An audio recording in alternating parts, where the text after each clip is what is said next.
top of his head. Xenoblade Chronicles 3 just got announced and I haven't been able to stop thinking about it. There's already so much to analyze in this short trailer, so I'm personally going to focus on one element: the characters. I want to look at the trailer again, see what it tells us about who might return from the previous games, and throw in a few theories of my own. With that comes a big spoiler warning for Xenoblade 1 and 2, as I can't properly explain anything in this video without spoiling the ending and other major plot twists of both games. So, let's get the obvious out of the way. It seems the characters from both Xenoblade 1 and 2 ended up in the same world after their respective endings, just like the fandom has been predicting for the last few years.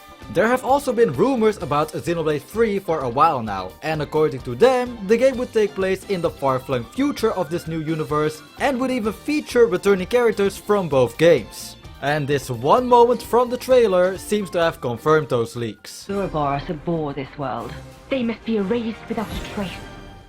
Yep, it's a pretty safe bet to say that these two are Melia and Nia. Nia is the one I'm 100% sure about. She looks exactly like her, has an identical English voice, it has to be her. I'm a bit more doubtful about the High-Entia before her though.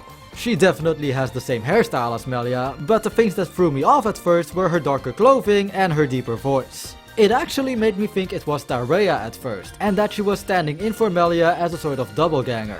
This wouldn't be the first time we saw this, as Melia had a double who remained in Alchemoth for the duration of Xenoblade 1. Upon closer inspection, however, it can't be Tyrea.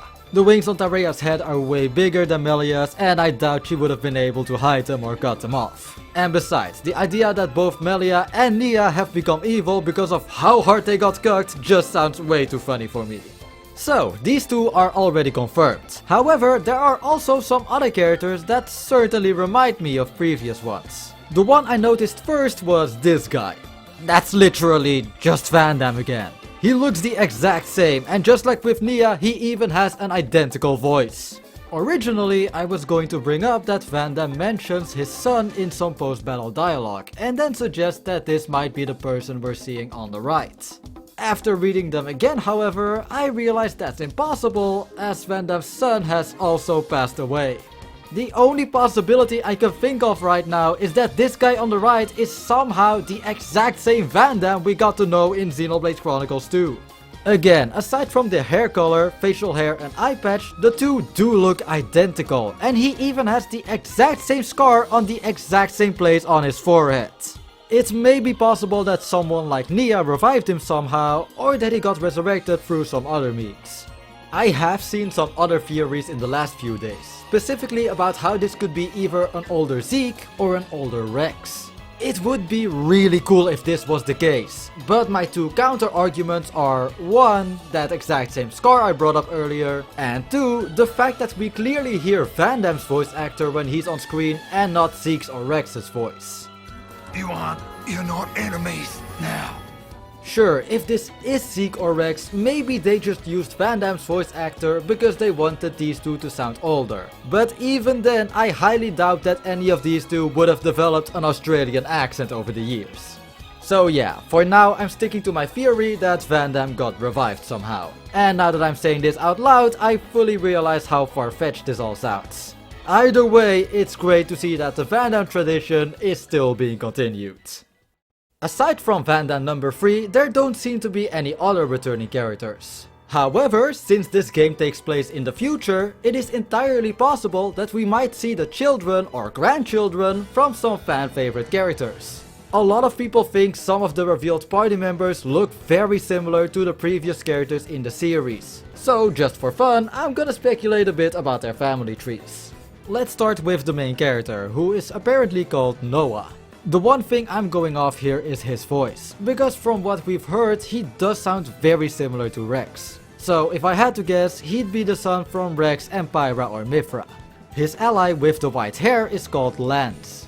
This guy gives me vibes from both Ryan and Zeke, but when you really look at him, he might not even be a Homs. I've seen some people say he's in the line, and while the colors don't quite match up, I do think that's possible. If he was related to anyone, however, I'd put my money on Zeke. Next up is a character whose name I'm going to pronounce as Uni. Let's hope that pronunciation is correct.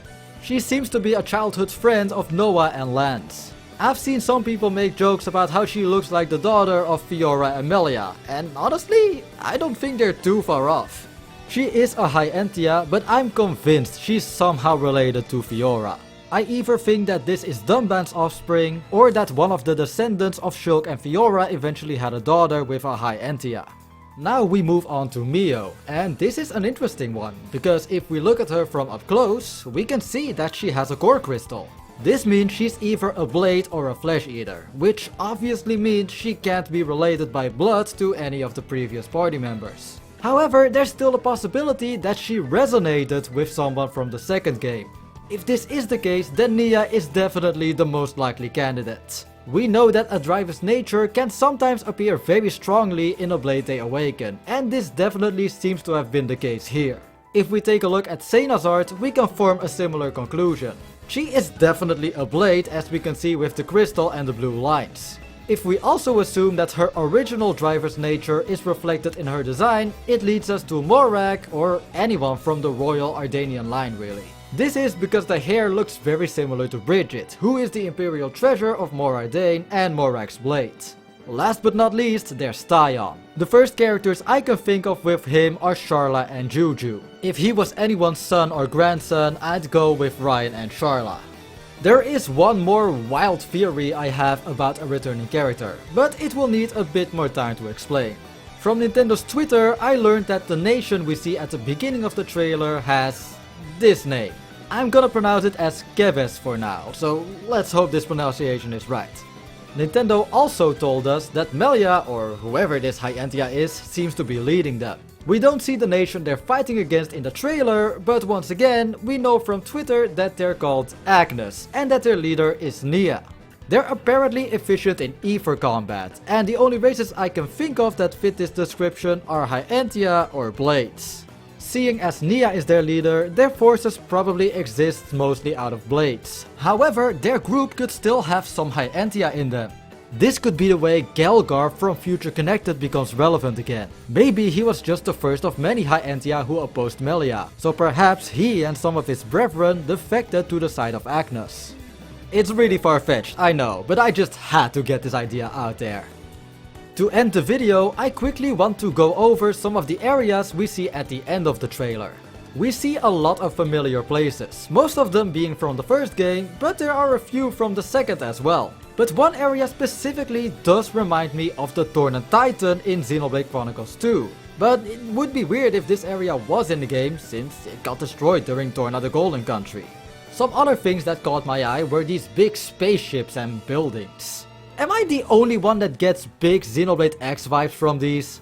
I'm about to make a big stretch here, but could this area be Oblivia from Xenoblade X?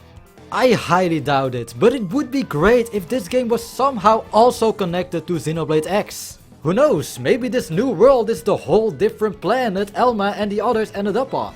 If that ends up happening, this might truly be my dream Xenoblade game. And that's all I have for now.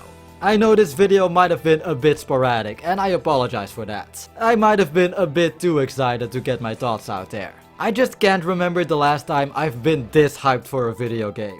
For the next few months, however, I think I'll just continue to make some more videos on the other Xenoblade games. I hope to see you guys again soon for those. This has been Max, signing out.